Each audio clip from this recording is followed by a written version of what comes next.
Assalamualaikum warahmatullahi wabarakatuh. Perkenalkan, nama saya Vina Rahma Sania. Saya dari Prodi Pendidikan Ilmu Pengetahuan Sosial. Di sini saya akan memberikan informasi terkait negara yang sangat mirip dengan negara Indonesia. Negara ini bernama Suriname.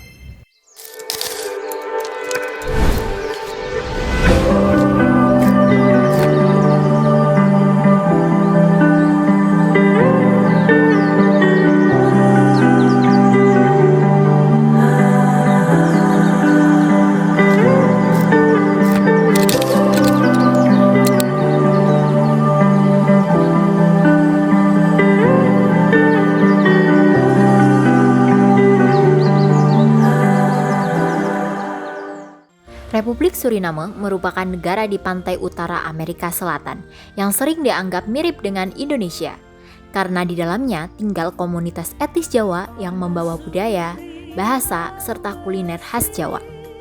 Negara Suriname memiliki luas sekitar 163.000 km persegi, sedikit lebih besar dibandingkan Pulau Jawa. Secara astronomis, Suriname terletak pada 1-6 derajat lintang utara dan 54-58 bujur barat, sehingga berada dekat dengan garis khatulistiwa.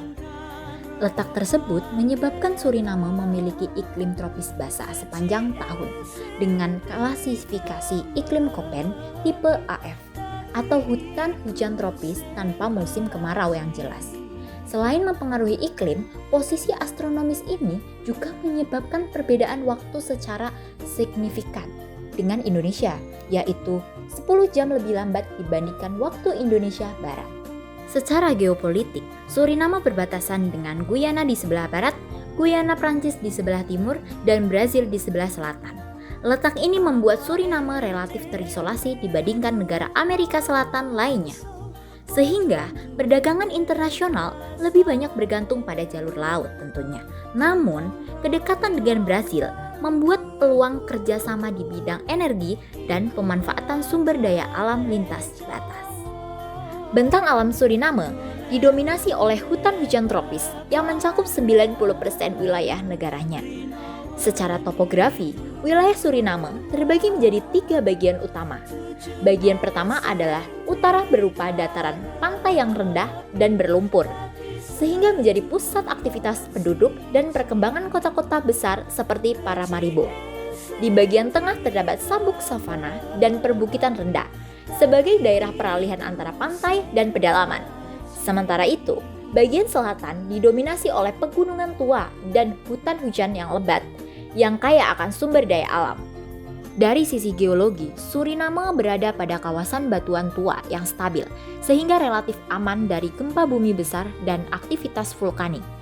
Kondisi ini juga menyimpan banyak potensi tambang, seperti emas, bauxit, dan biji besi yang menjadi sektor penting bagi perekonomian negara.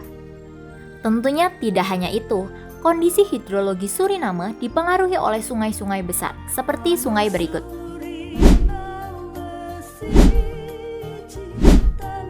Sungai-sungai tersebut menjadi jalur transportasi utama bagi masyarakat pedalaman, sarana distribusi hasil tambang, sumber air, serta pembangkit listrik tenaga air. Pada tahun 2025, jumlah penduduk Suriname diperkirakan sekitar 630.000 jiwa berdasarkan data ABS Suriname. Pertumbuhan penduduknya tergolong lambat dengan struktur usia yang didominasi oleh kelompok produktif, sehingga tenaga kerja menjadi potensi penting bagi negara Suriname.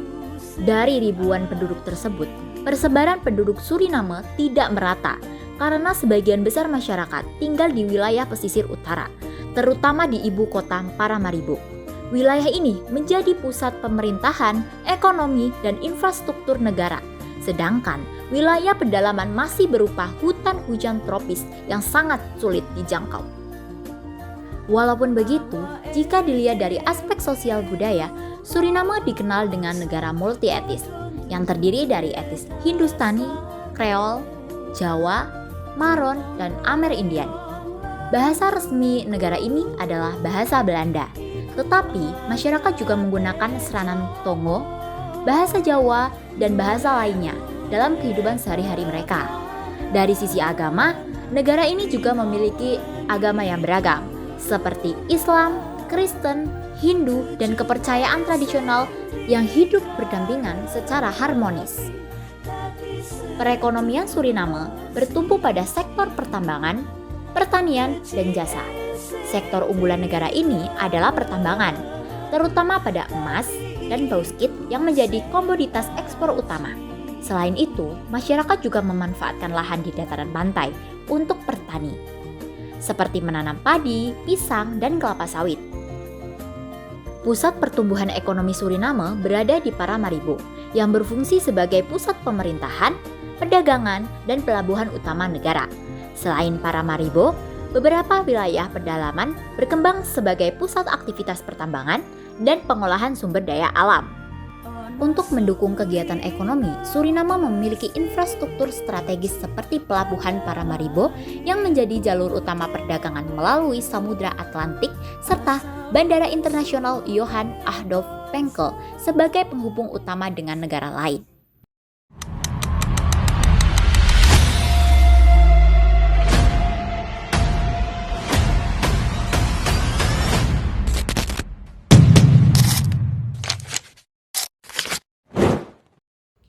Dari berita-berita tersebut, hal ini membuktikan bahwa negara Suriname sedang mengalami tantangan lingkungan yang cukup serius. Suriname menghadapi tantangan lingkungan berupa deforestasi akibat aktivitas pertambangan dan pembukaan hutan di wilayah pedalaman. Penambangan ilegal juga menyebabkan pencemaran sungai oleh merkuri yang berdampak buruk terhadap lingkungan dan kesehatan masyarakat. Jika dilihat dari isu sosial ekonomi, Suriname masih bergantung pada ekspor sumber daya alam seperti emas dan minyak, sehingga perekonomiannya mudah dipengaruhi oleh fluktuasi harga komoditas dunia. Selain itu, pembangunan yang masih berpusat di wilayah pesisir menyebabkan ketimpangan pembangunan dengan daerah pedalaman. Untuk mengatasi permasalahan tersebut, pemerintah Suriname mulai menerapkan strategi pembangunan berkelanjutan melalui pengawasan aktivitas pertambangan, perlindungan kawasan hutan tropis, serta mengembangkan sektor ekonomi lain seperti pariwisata dan pertanian. Pemerintah juga bekerja sama dengan organisasi internasional dalam menjaga kelestarian hutan hujan tropis yang menjadi salah satu paru-paru dunia. Melalui langkah tersebut, Suriname berupaya menyeimbangkan pertumbuhan ekonomi dan pelestarian lingkungan demi masa depan yang berkelanjutan.